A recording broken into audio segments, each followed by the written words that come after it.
তরমুজিকে দিয়ে কিনছ এত দাম দি হ্যাঁ রোজার দিন এর ভিতরে তো স্বাদ হইব। স্বাদ হইতো না, তরমুজ কিসে কিনতে হইব কেন? আজকে দিয়েছি অনেকে তো মনে কর টিয়া খরচ করি তরমুজ কিনে। তরমুজ কিনতে হইলে এনে থাবড়া কিনলেও সারে আওয়াজ হইলে বুঝে যাবো যে অরিজিনাল। আর যদি হুলিয়া দেখছি হুলিয়া যদি হুলিয়া যদি ছোট হয় তাহলে মনে করবি তরমুজ হাক না, বুঝলি? আর হুলিয়া যদি বড় হয় কেন এই দুটো বড় হয় তাহলে মনে করবি ইয়ে কাঁচা, ইয়ের ভিতরে স্বাদ হইব, বুঝলি? তো গাইজ আপনারা সবসময় তরমুজের ফুল দেখে তরমুজ কিনবেন, তাহলে তরমুজ কিনি জিতবেন, টাকাগুলো বিফলে যাইব না ইনশাল্লাহ। আমি এখন বিসমিল্লাহ বলে কাটবো, আপনারা দেখতে থাকেন।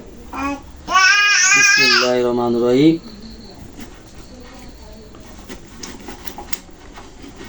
আগে ছুরি বোতা আপনারা আবার মাইন্ড করে দিন। দেখা যাক তোমার অভিজ্ঞতা কি সত্যি না মিছে।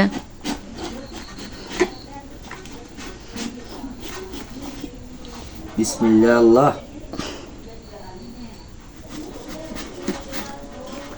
এটা মনে আমরা প্রথম খাইতেছি কেন? প্রথমে তো খেতেছি আজকে বেলা আপনার বার্থডে। আমার বার্থডে না, আমার হোলার বার্থডে। তরমুজের যে দাম, তরমুজ খাইব কেন? অনেকে শুধু আনছি আর দর্শকেরা তরমুজ কিনে ঘরের মধ্যে গবেষণা করে কয় তরমুজের ভিত্তি বলে সাদা করে।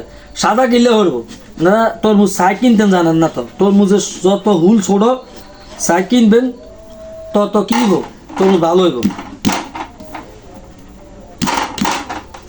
বিসমিল্লাহির রহমানির রহিম। আল্লাহ মাশাআল্লাহ, দেখছেন নি